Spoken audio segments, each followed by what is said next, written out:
On January 30th, 1925, a 37-year-old man named Floyd Collins walked through this huge forest in central Kentucky inside of a national park.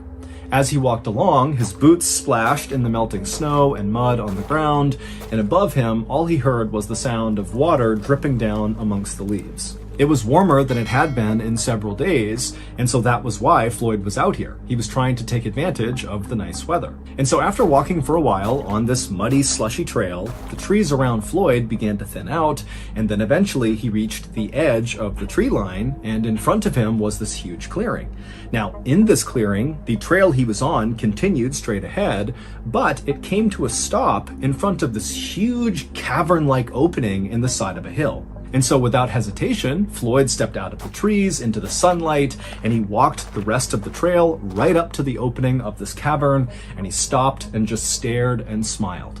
This cavern-like space on the side of this hill was the entrance to a cave known as Sand Cave. And Floyd had spent the last week coming out to Sand Cave and exploring the different tunnels, but today his plan was to go as deep and as far inside of this cave as he possibly could. Caves were a huge tourist attraction in this region, and Floyd was a very experienced caver who had been caving since he was 6 years old, and he knew that most of Sand Cave had not been explored.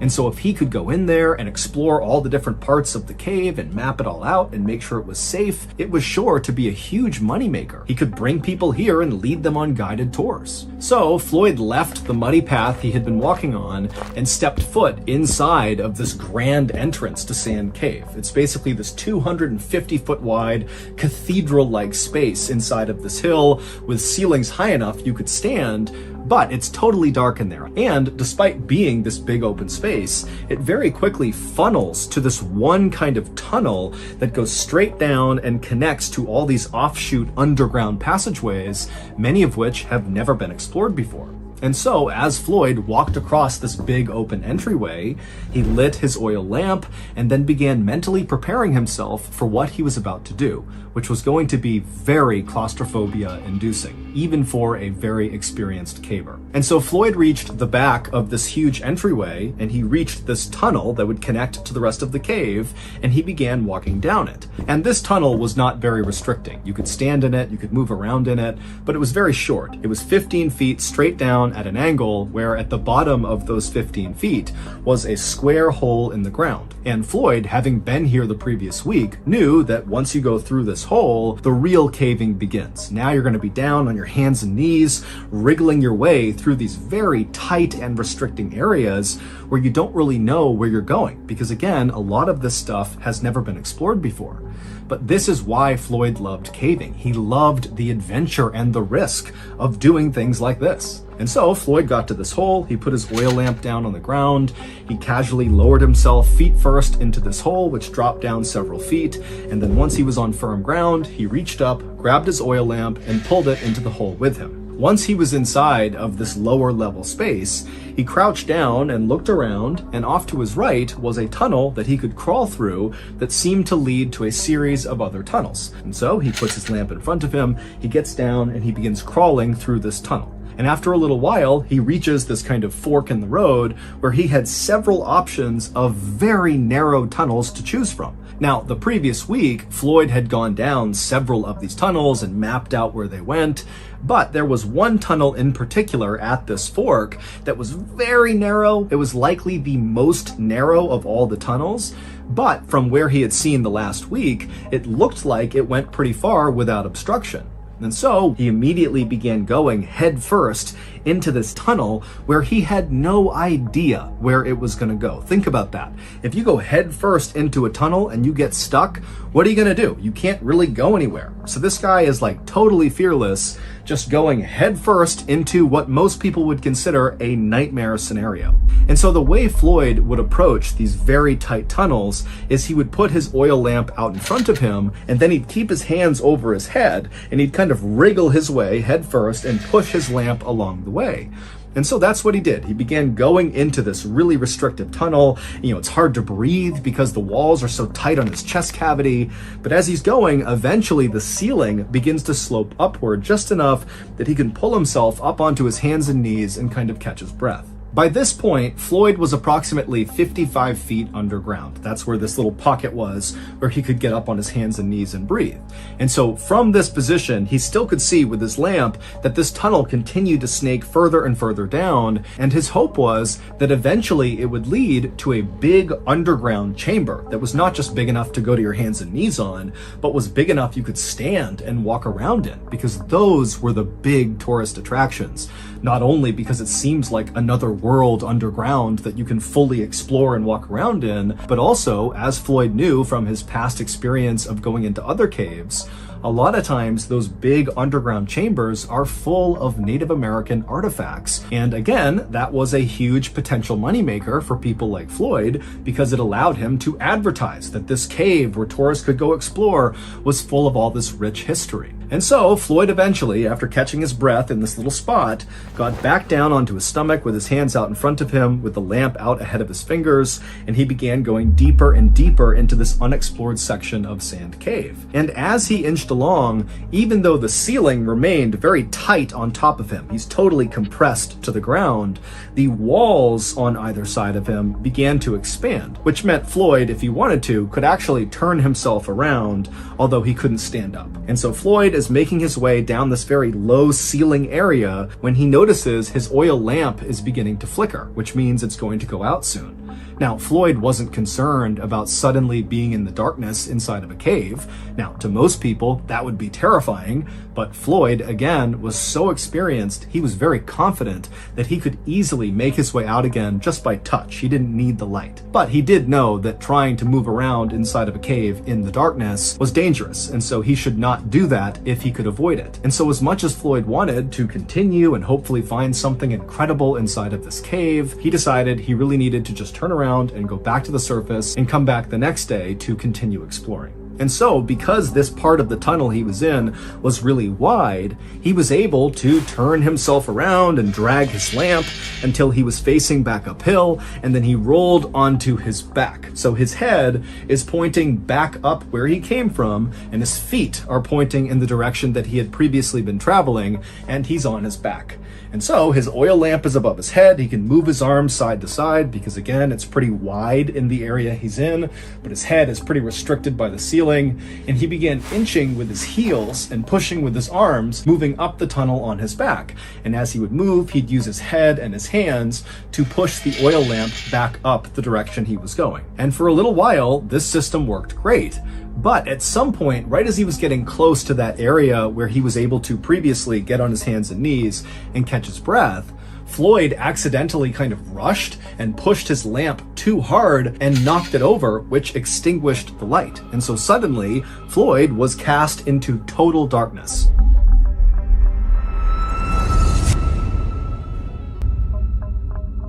Now, again, Floyd was not concerned or really even scared about being in darkness inside of this cave, but this was not a good scenario and he knew it.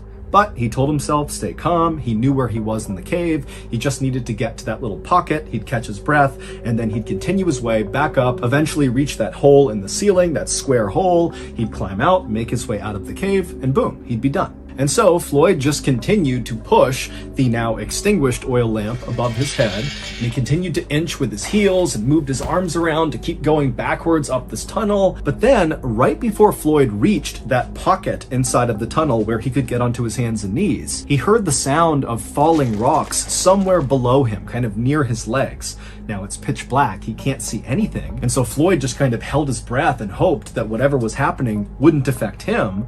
But then he felt a shooting pain in his left leg. A 27-pound rock had broken loose from the low ceiling and landed on his left ankle. Now, at first, Floyd was actually relieved that the rock had landed only on his left leg. And in fact, his leg was actually kind of positioned in a depression on the floor of the cave. And so the rock didn't really hit his left ankle directly. It kind of like hit the ground and then leaned onto his left ankle. And his left ankle was kind of protected in the depression in the cave floor. And so Floyd's thinking, thank goodness it only landed on my ankle and not on my head or my chest, because then I'd be dead. And so after catching his breath and kind of calming down, Floyd tensed his body and pulled his left leg as hard as he could to clear this 27-pound rock. but his foot wouldn't budge. And so Floyd thought he would just reach down and kind of dig his foot out. He'd just move the rock out of the way. But even though this cave had widened out on either side of Floyd when he had gone deeper and deeper into it, because he had retraced his steps, he was farther up the tunnel where those sides had really come in much closer to him. And so he wasn't able to actually reach down and touch the rock. The walls made it impossible. And so he wasn't able to use his hands to clear this rock. And so Floyd is pinned underground, unable to move, in absolute pitch darkness inside of a cave that's practically crushing his chest because the ceiling is so low, and he knows it's unstable. The ceiling has now fallen off, so there's a chance more rocks could come in at any time. I mean, this is like a worst case scenario for anybody who goes caving. But Floyd told himself to just stay calm. He knew this was a very bad situation, but people were certain to find out he was missing, and they knew he had gone to Sand Cave, and they would come here, they would find him, and they would rescue him. And so Floyd just decided he would wait. And for an agonizing 30 hours, remember, 30 hours of pitch blackness, trapped in a totally claustrophobic environment. 30 hours of this, no food, no water, can't go to the bathroom. He's laying there for 30 hours, and then finally he hears a voice coming from somewhere near the entrance of this cave. And when he heard that voice, it was like the sweetest sound he had ever heard, because not only did they represent help, but the voice was coming from Floyd's brother, Homer, who was also a very experienced caver. And so Floyd's thinking, thank goodness, I'm saved. And so Homer was able to navigate from the entrance down all the way to the tunnel that Floyd was in, and Homer got to that spot in the tunnel where Floyd had gone to his hands and knees, that pocket there. So Homer's in that pocket, and he can see Floyd is only a few feet away from him. He can see Floyd's head right there. And so Homer, who had a lamp, he shines the light on Floyd, and the two brothers don't waste any time with small talk. Instead, Homer, who had his oil lamp, had set it up right next to them, and he began feeding Floyd sausage sandwiches and giving him sips of water. And then Homer would tell Floyd that he just did not have the equipment to help Floyd get out right now, but Homer was going to go back to the surface, get men, get supplies, and then come back and save Floyd. And so Floyd is very thankful, he's very relieved, he says goodbye to Homer, and Homer turns and makes his way back up to the surface. 15 hours later, Homer would return by himself, and so at this point, Floyd has been trapped for 45 hours. And so Floyd, he's laying there kind of in and out of consciousness, and he hears the sound of Homer calling out to him, and then he hears the sound of Homer chiseling away at some rocks. It would turn out Homer's plan to save Floyd was basically to chisel away the side of this section of tunnel that Floyd was stuck in order to be able to reach down and somehow, some way, clear the rock off of Floyd's leg and then pull Floyd up. Now, Floyd understood, of course, that this plan of chiseling away the side of this tunnel to make it wider was going to take some time, but luckily Homer had shown up with more food and water, and they chatted the whole time as Homer worked, and so Floyd was in good spirits and Homer was very optimistic. But after 8 hours of Homer slowly chiseling his way, widening this tunnel, he hadn't made much progress, and he was totally exhausted. I mean, you gotta remember that the angle he was working at was horrible. He was basically crouched down on his hands and knees, chipping away at this rock. And so after those 8 hours, Homer would leave Floyd and go back home and sleep and eat and drink and kind of recover. But he told Floyd, don't worry, tomorrow more men will be here to help chisel away this tunnel and get Floyd out of there. But over the course of the next 50 hours, Floyd remained trapped inside of this tunnel with the rock pinning his leg, and despite Homer and several other men getting down there and very diligently chipping away at this tunnel, it just was not happening very quickly. And so over the course of those 50 hours, Floyd began going in and out of consciousness, and he began not being able to differentiate between what was real and what was not. At one point, he would say that he believed the cave had kind of opened up and these angels riding golden chariots with flaming wheels had come in to save him. And as they were lifting him out of the cave, he smelled food and coffee. And then suddenly his hallucination cleared and he realized he was trapped in the darkness all alone, still in this cave. And it was like it destroyed his morale. And so Floyd is really starting to go downhill, and the rescuers are realizing they need to do something, and they need to do something now. But at the 130-hour mark, things got even worse for Floyd. As he was laying there in the tunnel, this was sometime in the middle of the night, and so no rescuers were actively down there trying to chisel their way down to him. He was laying there and he was listening to the sound of the running water somewhere outside the cave, and that sound was kind of amplified down to him. And then all of a sudden he heard the sound of falling rocks somewhere up above, and then when those rocks stopped and it went silent again, he could not hear the sound of the running water. It was very muffled. And that was when he realized that there must have been a cave-in somewhere higher up in the cave, which meant potentially there could be a significant block just to get down to him. Forget about widening this tunnel. I mean, he could be actually entombed inside of Sand Cave. And so Floyd did the only thing he could do, which was to pray. It would turn out that cave-in had indeed blocked the way for rescuers to get down to Floyd. And because of how extensive this cave-in was, the rescuers actually decided to start carving a brand new tunnel that would join up with the side of Floyd's tunnel. I mean, this is an even bigger undertaking than just chiseling the side of the tunnel that Floyd was in, which was their original plan and had taken several days. And so now they have to build this brand new tunnel to Floyd. And so finally, on February 16th, 1925, so a staggering 17 days from the time Floyd got first stuck in this cave, the rescue team finally punched through and reached Floyd. And as soon as they did, the lead rescuer looked over at Floyd, and then he paused, he turned up, and he just said, "Dead." It would turn out shortly after that cave-in, which sealed Floyd in completely inside of Sand Cave, at some point over the next couple of days, those rocks began to break free and tumble down the cave and began striking Floyd until finally one or several of those rocks hit him in the head or chest and killed him. So just imagine you are trapped. You've been there for several days. You're in total darkness. You're entombed inside of this cave, and periodically rocks just come tumbling down and smash into you. Who knows how long it took to kill him, but that has to be one of the most agonizing ways to go ever. Shortly before that cave-in first happened, a photographer took a picture of Floyd, who at the time believed he was going to get out, and all the rescuers believed they were going to get him out. But shortly after this photo was taken, the cave-in would happen, and at that point, Floyd didn't know it, but he was doomed. Here is that photo.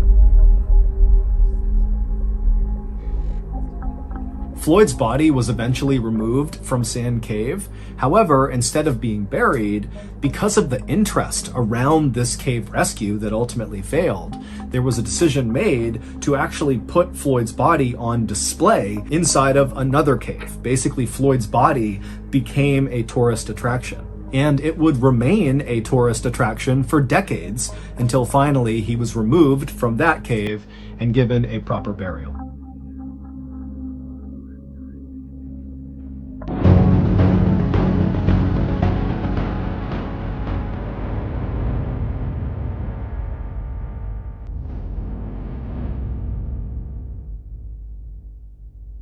In the early evening of January 23rd, 1897, a blacksmith named Erasmus Shue stoked his fire inside of his little shop in rural West Virginia and then called out to his 11-year-old helper who was in the back cleaning up. Erasmus had been planning to head home early that night. However, a last-minute order for horseshoes had just come in, and so Erasmus knew that was not going to happen. He was going to have to work late. And so he was calling for his helper to send the helper to his home, Erasmus's home, to check on Erasmus's wife, Zona. He wanted to make sure that 1, Zona knew he would be late, and 2, if Zona needed anything, the helper could go out and get it for her or help around the house or whatever she needed. After the helper had left, Erasmus went back to poking at his fire, but his mind was not on the horseshoes he needed to make. Instead, it was on his wife, Zona. The couple hadn't told anyone yet, but Zona was pregnant. Erasmus and Zona had only just met a couple of months earlier, but they had fallen in love very quickly. Zona was 23 years old, and she had beautiful dark hair and dark eyes and a quick sense of humor. She was a total free spirit who had grown up on a farm, and she had never really been away from home. When Erasmus had arrived in the little village called Livesey's Mill, which was located near a river at the foot of this mountain and was right near where Zona lived, he and Zona had noticed each other right away. Erasmus, who was quite a bit older than Zona, he was 35 years old, was tall and handsome with piercing blue eyes, and he had come to this little rural town to set up his blacksmith shop. And to Zona, he was like this amazing, new, exciting thing. Zona's family, especially her mother, Mary Jane, did not approve of the fact that Zona and Erasmus had begun seeing each other, mostly because Mary Jane didn't like the fact that Erasmus was so much older than Zona, but Zona was known for being incredibly stubborn, and she loved Erasmus, and so there was just no stopping her. So, in November, just a couple of months after meeting each other, Zona and Erasmus got married and they moved into a little house together, and very quickly, Zona got pregnant. And both she and Erasmus were so excited about this that they wanted to go around and tell people, but early on, it was clear Zona had some complications with this pregnancy. She was sick all the time, and she just seemed really unwell, and the doctor who was seeing her knew that it likely had to do with her pregnancy. And so the couple decided that they should just wait and let the pregnancy develop a bit before announcing the news. So, on this late January day, Erasmus began hustling to finish these horseshoes because he really wanted to get home and be there for Zona and make sure she really was okay. And so as Erasmus thought about Zona, the steel he was heating inside of this fire was glowing bright orange and was ready to be forged into shape. And so Erasmus got his hammer and he got to work. Meanwhile, Erasmus's 11-year-old helper had arrived at Erasmus and Zona's house, and the helper walked through the gate up to the front door of this little 2-story home, and he knocked on the front door. But Zona did not come to the door, which the helper thought was odd, because Zona was someone who was always bustling around the home and was very quick to open the door and chat with neighbors. And now, standing in front of this door, the helper couldn't even hear a sound inside of the house. It was like no one was home. And so the helper knocked again, and after some more silence, he just reached down and tried the doorknob and found it was unlocked, and so he swung the door in. And right away, the helper noticed that the house was totally dark. None of the lamps were lit, even though the sun was setting fast. And so the helper stepped inside of the house and continued to call out for Mrs. Shu, but there was no answer. And at some point, as the helper turned a corner and looked towards the base of the stairs that led up to the second level, he froze. Because lying on the ground was Zona. She was lying perpendicular to how the stairs run, on her back with one arm over her chest, like she was sleeping at the foot of the stairs. And so at this point, the helper is scared. He doesn't know what's going on here. Obviously something is wrong. And so very slowly, the helper began moving closer and closer to Zona. And when he was practically right on top of her, he yelled out her name one more time. And when she didn't call back and her chest wasn't moving and she was just totally still, he knew obviously something was terribly wrong. And so the helper at this point turned around and sprinted out of the house and ran back to his own house. And when he got there, he ran inside and he told his mother that he thought Mrs. Shu, Zona, was dead. And so the mother told the helper, run back to the blacksmith shop and tell Erasmus to go home right now. I'll get the doctor. It would take the local doctor, the same one who had been treating Zona for her pregnancy complications, almost an hour to finally get to Zona's house. And when the doctor arrived, he found the 11-year-old helper and his mother and other neighbors kind of clustered around in the first floor of the home. And then when he went up to the second floor into the master bedroom, he found Erasmus, who by this point had returned, and he was sitting on his bed, and he had laid out his wife, Zona, so that she was on her back and her head was in his arms, and he was stroking her hair and rocking back and forth and crying. The doctor, of course, knew Zona and Erasmus very well because of how often he had been treating Zona for her pregnancy issues over these last few weeks, and so he felt a pit of sadness looking at this scene, but he knew he had to do his job, and so he gently walked over and he put his hand on Erasmus's shoulder, and he just said, I need to examine Zona's body. And Erasmus, at this point, he didn't even look up.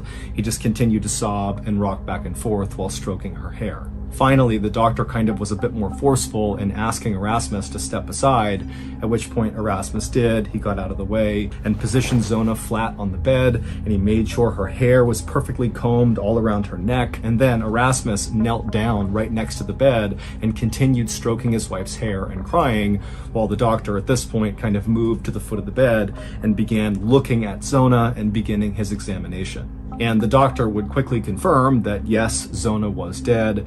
And after looking at her pelvis and kind of moving her around, the doctor came to the conclusion that very likely Zona had passed away from pregnancy complications. Zona's funeral would be held the next day at the local cemetery at the top of this hilltop. And by this point, the word had gotten out that Zona had been pregnant when she died.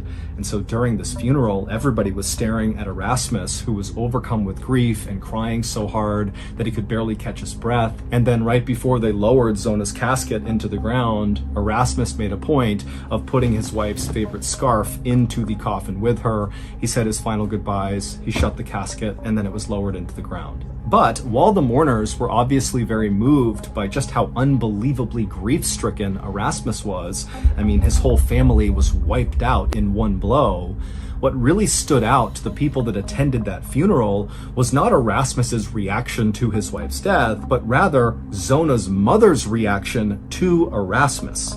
During this funeral, Mary Jane, Zona's mother, didn't seem sad or grief-stricken or in any way reacting to the fact that her daughter had died. Instead, as the funeral went on, Mary Jane shamelessly glared at Erasmus with a look of pure hate and disgust on her face. And then, after the funeral was over, all the mourners wanted to go up to Mary Jane and Erasmus to pay their final respects to the family, but Mary Jane ignored all these people and promptly left the funeral without saying a word to anyone.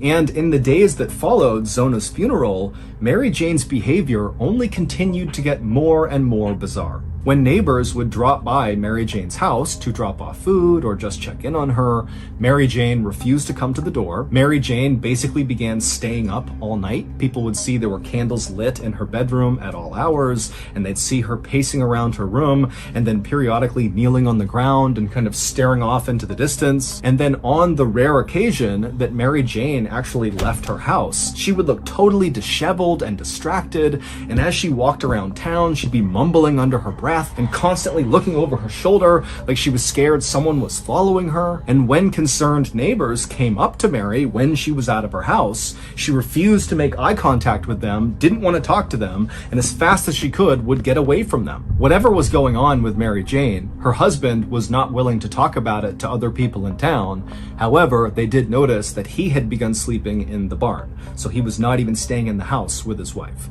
And then, on the morning of February 21st, so about a month after Zona had died, Mary Jane walked out of her house looking totally clean cut. She was not disheveled. She was not looking over her shoulder. She wasn't muttering to herself. She was standing tall, moving with a purpose, looking totally coherent. And as she moved, the only emotion people could see on her face was anger.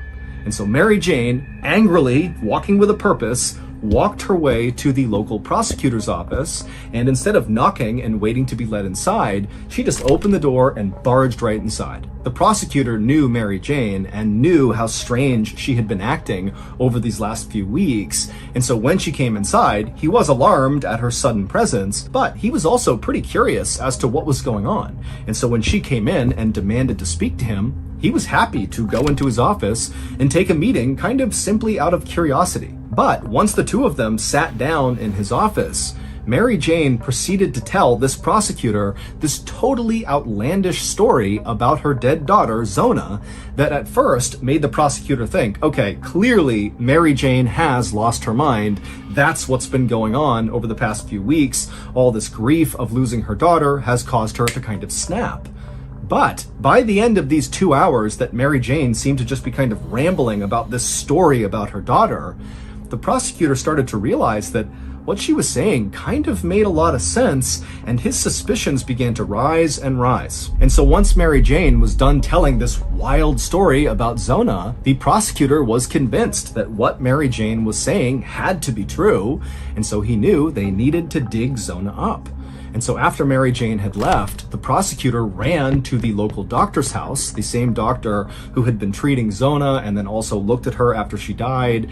And the prosecutor would tell the doctor that, hey, we need to exhume Zona and you need to examine her again. And the doctor at first was like, wait a minute, what's going on here? But then after hearing what the prosecutor had to say about this crazy story that Mary Jane had just told him, the doctor agreed that, okay, yeah, we do need to do this. And so the next day, February 22nd, a team of men with shovels, along with the prosecutor and the doctor, headed up to the Hilltop Cemetery where Zona was buried, and they dug her casket up, and then they carried the casket down to the local schoolhouse, and then once she was inside, the workers lifted her body, which was fairly well preserved because the ground was so cold. They lifted her body out and they placed it on a table, and then everybody left except for the doctor and the prosecutor. And once the room was clear, the doctor and the prosecutor began examining Zona all over again. And within about 30 seconds of this re-examination of Zona's body, basically at the exact same time, the doctor and the prosecutor, who were on either sides of the body, saw the thing that Mary Jane had alluded to in her wild story about her daughter. And so the doctor and the prosecutor, they're seeing this thing, they look up at each other and they can't believe it. Mary Jane's story had to be true. The following is Mary Jane's wild story. On the day of Zona's funeral, even though Mary Jane was overcome with grief over losing her daughter, the feeling that she really was harboring was hatred towards Erasmus. She hated Erasmus, she had always hated him, but now it was like her daughter is dead and she's forced to watch this guy sob and cry over her daughter's casket, when in her mind she's like, this funeral is about her, it's not about you. And so the whole funeral, she's just staring at Erasmus, channeling all of her energy towards hating him.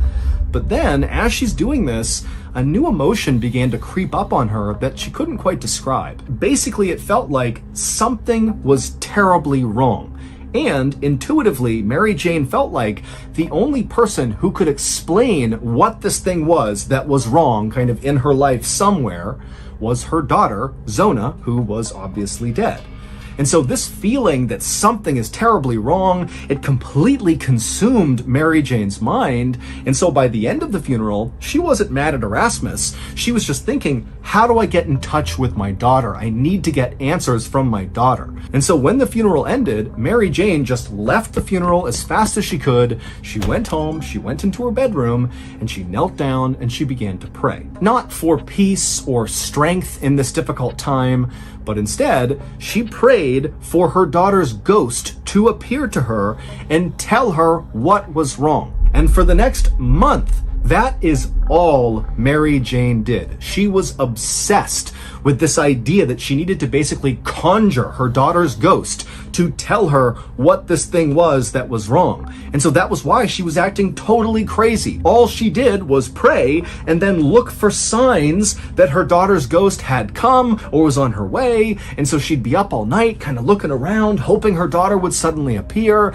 And then when she would go outside, the reason she was muttering is because she was still praying under her breath, and she was always looking over her shoulders because she thought her daughter would appear any moment. And then finally, one night in the middle of February, so this is a month into Mary Jane's attempts to conjure her daughter's ghost, she was in her room, she was praying like she normally did with all of her candles lit, and all of a sudden, as she's kneeling down praying, this bright light appears in the middle of her room. And as this light suddenly appeared, the room began to get really cold. And Mary Jane is staring at this light thinking, this is my daughter. But then just as quickly as the light and the cold that came with it had appeared, it disappeared. And so Mary Jane was both really excited because she felt like, okay, the prayers are working. That had to be my daughter's ghost or some sign that my daughter's ghost is going to come here. And so Mary Jane just doubled down on her prayers. She knew she was close to getting her daughter to show up. And so over the next 2 days, that bright light would appear 2 more times, and each time it would just quickly disappear. But again, Mary Jane is thinking, okay, something's happening, my prayers are working. And then finally, on the fourth night, as Mary Jane is in her bedroom praying, the light appears in the middle of her room. It starts to get cold, but then instead of the light disappearing, Mary Jane would describe seeing her daughter kind of step out of this light and suddenly appear in the room. Mary Jane said that her daughter was dressed all in black and her skin was very pale and her eyes were these dark pits and her hair was straight down right over her shoulders, and she was staring at her mother. And Mary Jane, when she saw this, even though she had been trying for a month to get her daughter's ghost to appear, now that it seemed to be happening, she was terrified. And so Mary Jane began backing up right as this ghost begins walking towards Mary Jane. But then Mary Jane, as she's up against the wall, tells herself, you have to be strong. You need to talk to the ghost. You need to figure out what's wrong. And the only question that Mary Jane was able to come up with was, how did you die? And when she asked this question, Zona's ghost came to a stop. And then when Zona opened her mouth, dirt poured out. And then with a raspy, low voice, she began to tell her mother a story. She told her that Erasmus appeared to be this wonderful person to the community, but behind closed doors, he was a monster. He hit her and screamed at her over the littlest things. And then on the night of January 22nd, so one day before Zona would be discovered at the base of the stairs by Erasmus's helper, Zona's ghost would tell Mary Jane that Erasmus had become enraged at Zona over the food she had made that night for dinner. He had wanted meat and she had made something else, and so he was furious. And when Zona tried to tell Erasmus that she would make more food, or there was other food for him to eat, to just please calm down, Erasmus stood up and he grabbed Zona by the neck and he lifted her off the ground. And right at this moment in this story that Zona's ghost is telling Mary Jane, the ghost would stop speaking, and this look of abject terror would come across the ghost's face, as if she was suddenly reliving this moment that happened with Erasmus. And as she's standing there with this horrible look on her face, the ghost began to levitate off the ground, and then it opened its mouth. And as it did, no sound came out, but instead, it was like all the air in the room was getting sucked into this ghost's open mouth. And then all of a sudden, there was this loud cracking sound as the ghost's head suddenly violently whipped around 180 degrees, but the ghost's body was still facing towards Mary Jane. And after this happened, Mary Jane is sitting there totally dumbstruck, and the ghost suddenly drops back down onto the ground, still with their chest facing Mary Jane, but their face pointing behind them. And then Zona's ghost turned around and began walking out of the room, and because she had turned her body around, that meant her head, which was facing the wrong way, was now oriented towards Mary Jane again, and Mary Jane would say the ghost was smiling. And then right before Zona's ghost left, she would say to her mother, "Now do you see what he did to me?" And then Zona just vanished and the room became warm again, and Mary Jane, who was suddenly feeling so exhausted, just sat down on the bed and wept. Mary Jane had, the next morning, promptly gotten up and rushed to the prosecutor's office and told him the story of seeing her daughter's ghost and how the ghost had told her that Erasmus had throttled her and that was what killed her. Now, the prosecutor was really moved by Mary Jane's story, but it was when he rushed to the doctor to ask about re-examining Zona's body to see if she had marks on her neck from where she could have been throttled. That was when the doctor actually told the prosecutor that when he did the examination of Zona's body on the day she was found, he would say that Erasmus spent the entire examination at the head of the bed, cradling Zona's head and brushing her hair. But now that he was thinking about it, he could have been covering up her neck with the hair. And then also they thought about the funeral when, right before Zona was lowered into the ground, Erasmus placed a scarf, claiming it was his wife's favorite, around her neck when she was buried. Again, perhaps trying to conceal the fact that there were marks on her neck. And when they did exhume Zona's body and they removed that scarf that Erasmus had placed, they would see there were marks all over her neck that looked like fingerprints. And then upon further examination, they would see that her neck was actually dislocated and that her windpipe had been crushed. Erasmus would be arrested for the murder of his wife just minutes after the doctor and prosecutor, basically at the same time, saw the marks on Zona's neck during their re-examination. During Erasmus's trial, Mary Jane would take the stand and she would tell the story of her daughter's ghost coming to her and explaining that Erasmus had killed her. And the testimony was so compelling that the jury found Erasmus guilty, even though there was no motive. Basically, they convicted him on the strength of Mary Jane's ghost story. Erasmus would be sentenced to life in prison, but he would die just 3 years after being incarcerated from a mystery illness that passed through the prison. It would also turn out that Erasmus had been married 2 times before marrying Zona. One of his wives had divorced him for being abusive. The other wife died in a freak accident when she was helping Erasmus fix their chimney when all of a sudden a brick fell loose and hit her in the head. Today, there is a plaque right near the cemetery in West Virginia where Zona was buried that reads in part, "Only known case in which testimony from a ghost helped convict a murderer."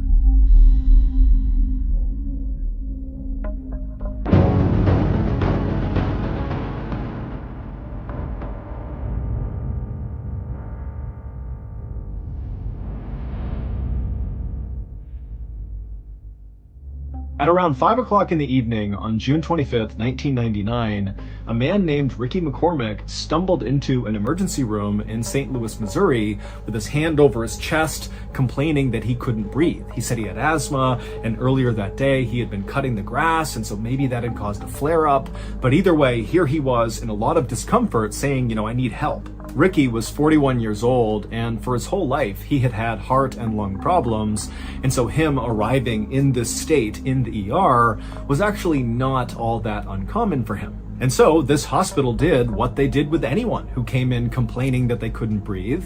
They immediately took Ricky to a back exam room and they hooked him up to all these monitors to make sure his heartbeat was steady and that his oxygen levels were plenty high. And once Ricky was in the exam room getting hooked up, he started acting really agitated and he kept looking around the room like he was scared that someone was going to jump out at him. And he was also sweating profusely, and whenever he did speak, he spoke so quickly no one could really understand him. But despite Ricky's odd behavior, the heart monitor showed his heart was beating steadily, his oxygen levels were perfectly fine, and when the doctor came in and examined Ricky, even though he clearly saw that something was off about Ricky, there wasn't any sign that there was anything physically wrong with Ricky. And so the doctor and the nurses agreed that whatever was going on with Ricky had to be psychological. And as it happened, Ricky did have a long history of psychological issues.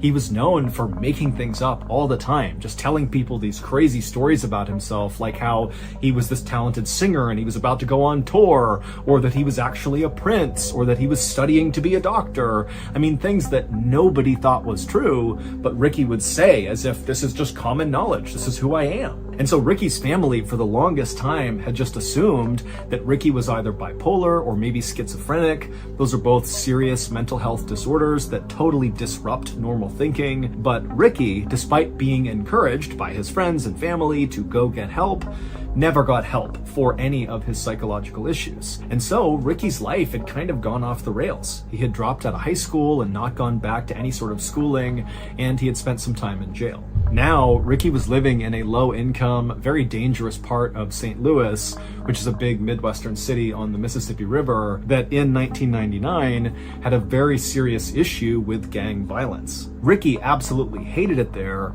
but he had no way to actually leave St. Louis. In fact, Ricky didn't even have his own place. He bounced around from his mother's place, his aunt's place, and his girlfriend's place. Ricky did work, but the work was very sporadic, and it was for the most part just night shifts for random odd jobs. And when Ricky was actually working, he really just spent his time chain smoking cigarettes and drinking literally gallons of coffee. Back at the ER, Ricky, who was still in the exam room, had only been there for less than an hour when the doctor came back in and told Ricky that he was okay and he was going to be discharged. Now, Ricky immediately said, no, I have to be here tonight. I need to stay here. You need to admit me. But the doctor just kind of ignored what he said and handed him the discharge paperwork. 15 minutes later, when a nurse came back into the exam room to get this paperwork from Ricky, she would walk in and see Ricky still sitting on the exam bed, kind of fidgeting around, looking down at this paperwork on his lap that immediately she saw he had not filled out. He had just signed his name at the bottom.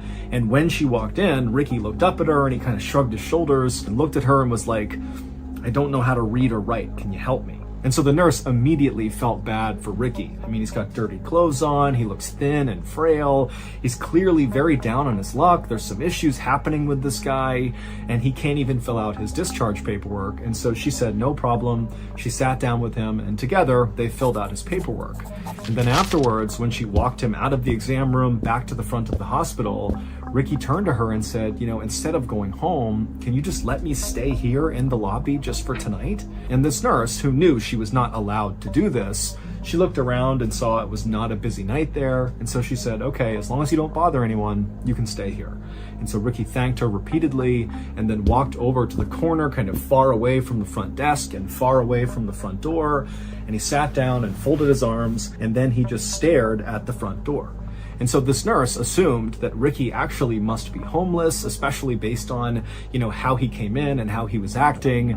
And so she figured, you know, he needs a place that's warm to stay tonight. And so the nurse went back to her station, and over the course of the next several hours, she would periodically look out into the lobby, expecting to see Ricky kind of curled up asleep in the corner. But every time she looked out there, Ricky was still sitting upright, arms folded, staring at the front door of the hospital as if he was expecting someone to come in at any moment and he needed to be ready. And so she thought this was unusual, but she decided not to intervene. She just let him sit there and do his thing. Later that morning at 11:30 a.m., when the nice nurse who had allowed Ricky to stay in the lobby was leaving her shift, another crew of nurses came in, and right away they noticed Ricky was just sitting in the corner for no apparent reason.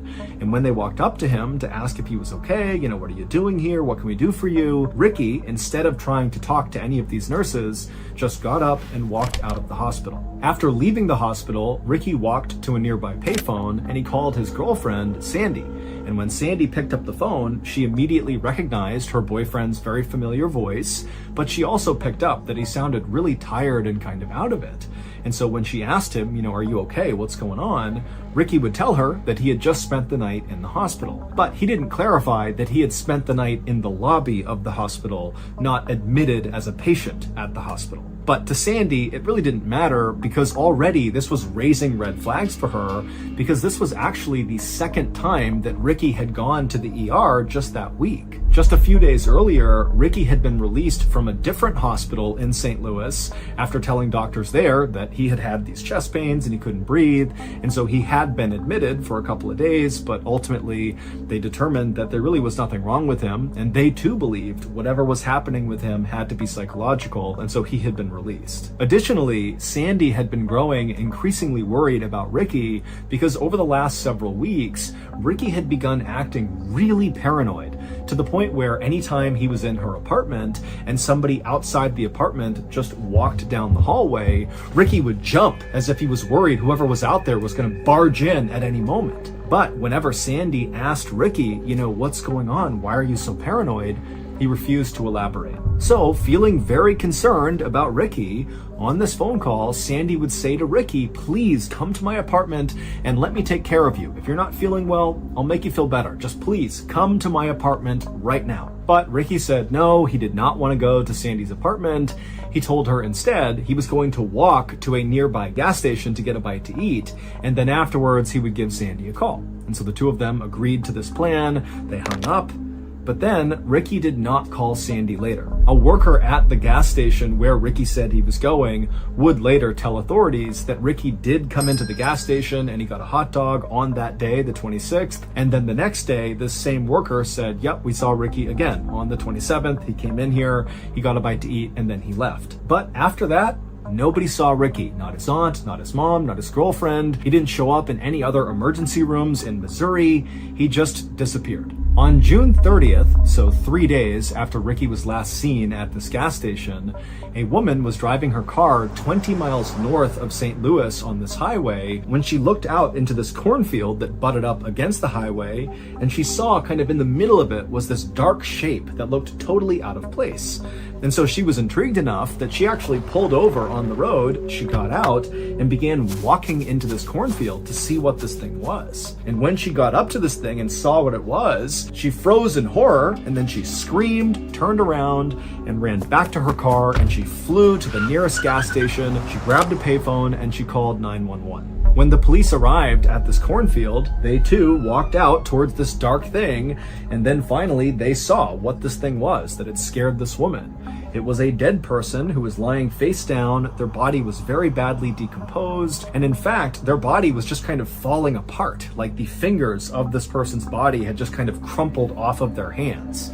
Now, based on what this person was wearing, they appeared to be male, but there was no way to tell how this person died or really how long they had been dead for. But despite the advanced decomposition, authorities were able to get a good fingerprint, and it would turn out that this body belonged to Ricky McCormick. The day after Ricky's body was found, the police would come out and say they were treating his death as a homicide. This area along this highway in this cornfield was actually a fairly common place for murderers to dump their victims, and it was very unlikely that Ricky had gotten there by himself. He didn't have a car. In fact, he didn't even have a driver's license. There was no public transportation that could have brought him to this spot. And if Ricky had decided to walk to this area for some reason, it was a solid 15 miles from where he lived and worked. Also, Ricky's body was way too decomposed relative to when he had last been seen alive, just 3 days earlier. And so there was a theory that perhaps he was killed somewhere else and then kept indoors in heat, and that had accelerated his decomposition, and that at some point whoever had killed him had moved his body and dumped it in this cornfield. And so on that first day of the homicide investigation, July 1st, the police put 18 detectives, so a ton of detectives, on this case, and they also appealed to the public to come forward if you had any information about what could have happened to Ricky McCormick. But just a day later, on July 2nd, the police came out and made an announcement that, after looking at all the evidence and looking at Ricky's body again, it did not appear, in fact, that he had been murdered, but instead he must have died of natural causes. This is a guy that had lung and heart problems, and so that is likely what killed him.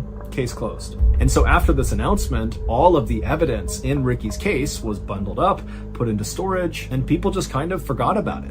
6 months later, the Federal Bureau of Investigation, the FBI, got a tip that involved Ricky McCormick. They were working on a case in St. Louis, Missouri about this major drug dealer who apparently was ordering hits on his rivals, and a confidential informant came forward and told the FBI that this guy, Ricky McCormick, had gotten wrapped up with this major drug dealer. But they didn't really know what role Ricky was playing with this drug dealer. It was just kind of a rumor on the street that, Ricky was involved somehow. This did not make any sense to the FBI because they're thinking, why would this big-time drug dealer who really was a mover and shaker in St. Louis get involved with this guy, Ricky McCormick, who was obviously deeply mentally ill and borderline homeless? I mean, what role could Ricky play for this drug dealer? But the FBI still did follow up on this tip because it was very credible, and when they spoke to the local police who had investigated Ricky's death, they got Ricky's file, which meant they got all of the evidence, and immediately the FBI realized the local police had overlooked a very strange piece of evidence found in Ricky's pocket. This strange evidence was quickly sent to FBI headquarters in Quantico, Virginia, and it landed on the desk of a forensic analyst named Dan Olson. Dan was relatively new to the FBI, but he was highly disciplined and very methodical.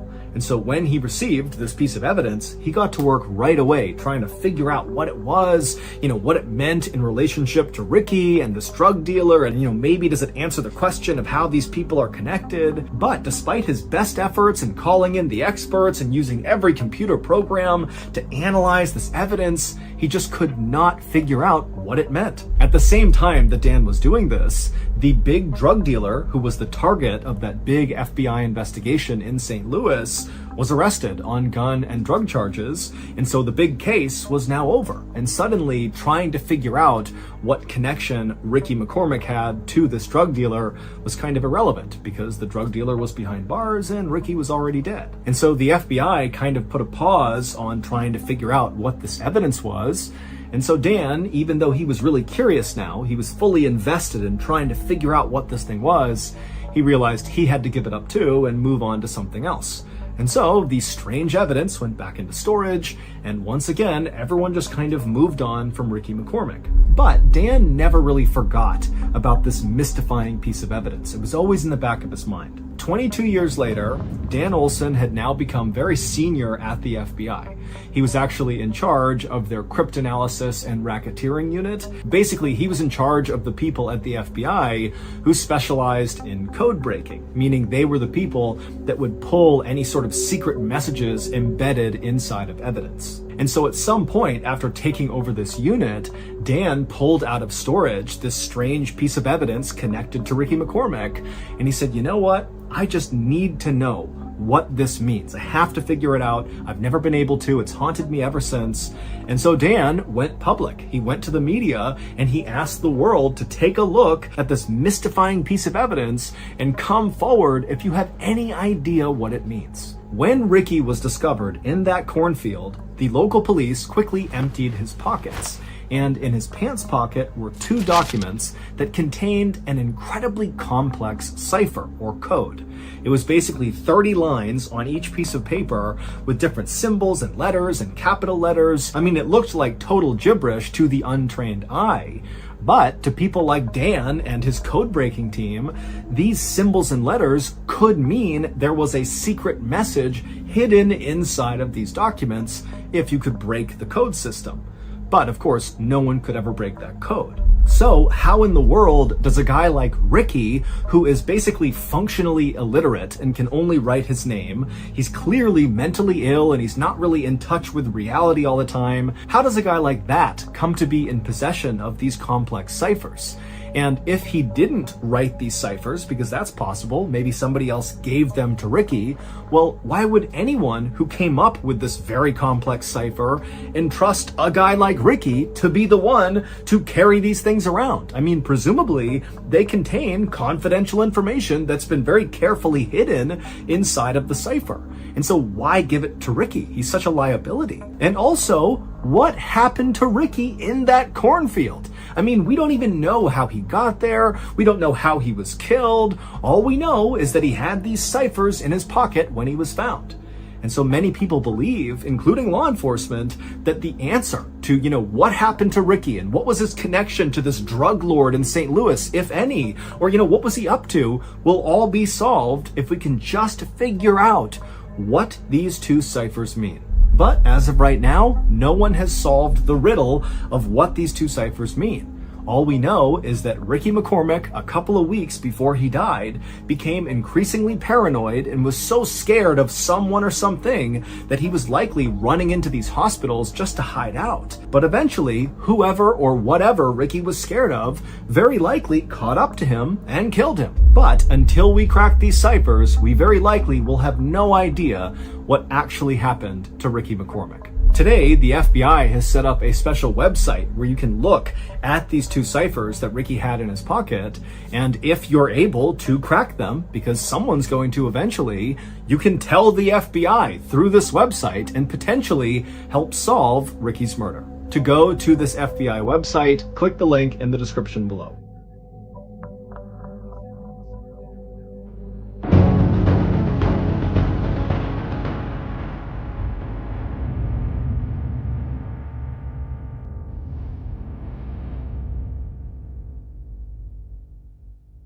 On the morning of February 6, 1821, 4 young men stood on the deck of a small boat out in the Pacific Ocean. The sun was out, it was beautiful and warm, the water was crystal blue, but none of these 4 men were paying any attention to their surroundings. Instead, all of them were just standing there in total silence, staring at each other. Finally, one of the 4 men spoke up. His name was Owen Coffin, and he was 18 years old.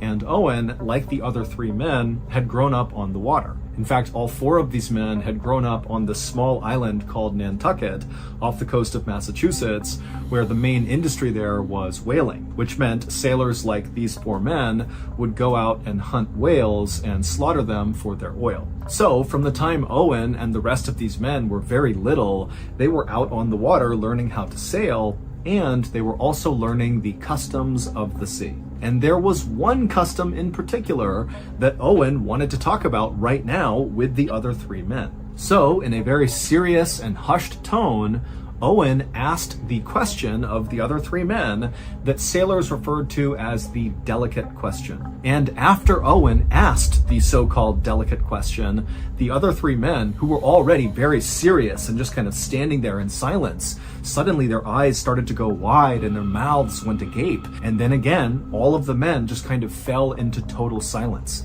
The only sound they could hear was the splashing of the waves against the side of the boat. The captain of this vessel was a man named George Pollard. He was 28 years old, and he was actually Owen's older cousin. And what George wanted to say to Owen in response to his delicate question was no. But George didn't say that. Instead, he just put his hands up over his mouth and stared kind of incredulously at Owen and the other two men who were also teenagers. Their names were George and Barzillai.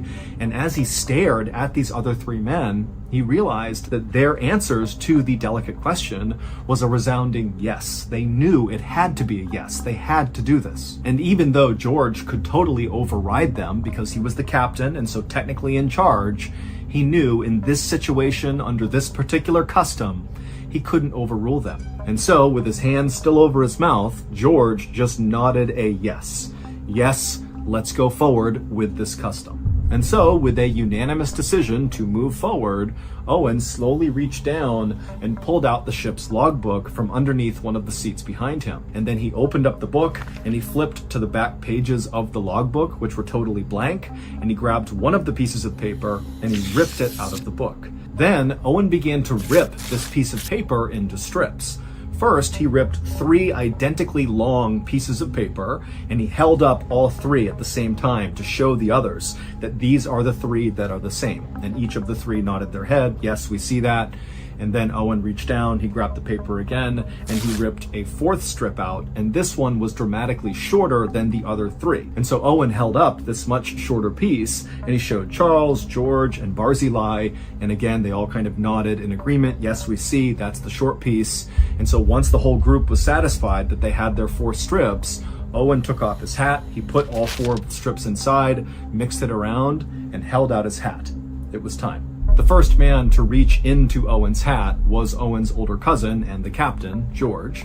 He reached in, he pulled one of the strips of paper out, closed it in his fist so he had no idea which one it was, and pulled it back and held it close to his chest. And then one by one, each of the other men did the same thing, reaching in, grabbing their strip, not looking at it, and holding it against their chest. And then once all the strips had been taken, at the exact same time, all 4 men extended their hands into the middle of the circle they were standing in, and they opened their hands palm up to reveal which strip they got. And George, Charles, and Barzillai all had the identical long pieces, and Owen, the 18-year-old, the younger cousin of the captain, the one who had ripped up the strips, he had the short strip. And immediately when his older cousin, George, saw this, he yelled out, "No, let me take that one." But Owen said, "No, this is customary, I want this." And so after a few moments of the men kind of collecting themselves and calming down, Charles then grabbed the logbook again, flipped to the back of it, pulled out another blank page, and he ripped it into strips again, except now he was only ripping them into 3 strips, 2 long that were identical and 1 short. And once again, as he ripped them, he held them up to show the other men, to show this was a fair process. Then Charles took off his hat, put the 3 strips inside, and extended it to George and Barzillai. Owen was not a part of this round. And so George and Barzillai, one by one, reached in, took their strip, held it to their chest, and then Charles, he would take the last strip, he would hold it to his chest, and then once all the men had their pieces, they held their hands out into the middle of their now smaller circle, they opened their hands, palm up, and this time it would be Charles, the man who ripped up this second round, who would discover he had the short strip. And as soon as Charles saw this, he threw it on the ground and he ran to the other side of the boat and began screaming, "I can't do this, I can't do it." Meanwhile, Owen, George, and Barzillai didn't even move or flinch. They just stood there waiting for Charles to calm down, because they knew he knew this was a very important custom, and once you begin doing it, you can't just stop.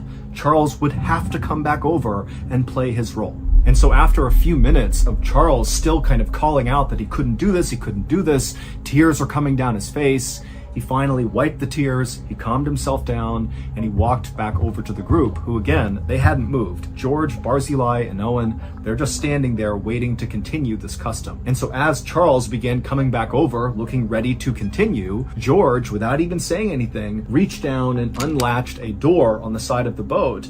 He opened it up, he reached in, and he pulled out this long object that was wrapped in canvas. And then he handed this object to Charles. And then once Charles had possession of this object, Owen, the man who had first drawn the short piece of paper, said to the group, "Now it's time for a moment of silence," even though at this point none of the men were talking. But still, they formed a tight circle with Charles holding this object, and they all bowed their heads, and they just stood there in total silence. And then, once Owen raised his head, the other three did as well, and Owen, one by one, touched the shoulders of each of the men and reminded them that this had been a fair process. Then, without saying another word, Owen turned away from the group.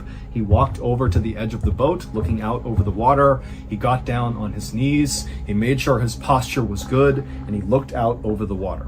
Owen had always loved the ocean, even though his own father had died out at sea. But this particular whaling expedition that Owen had been on, he thought went extremely well, and he was very proud of what they had all accomplished. And Owen was especially proud to be a part of this particular custom. This custom was one that so few people ever took part in, but all sailors knew about it. It was kind of like the forbidden custom. And here he was playing a central role, which really required a lot of strength. And so, feeling very proud of himself, Owen, after looking out over the water for a few more moments, he bent down and put his chin on the edge of the boat, which signaled to Charles it was time. And then once Charles saw that Owen was in position, he stepped away from George and Barzillai and walked over to Owen, carrying this object wrapped in canvas.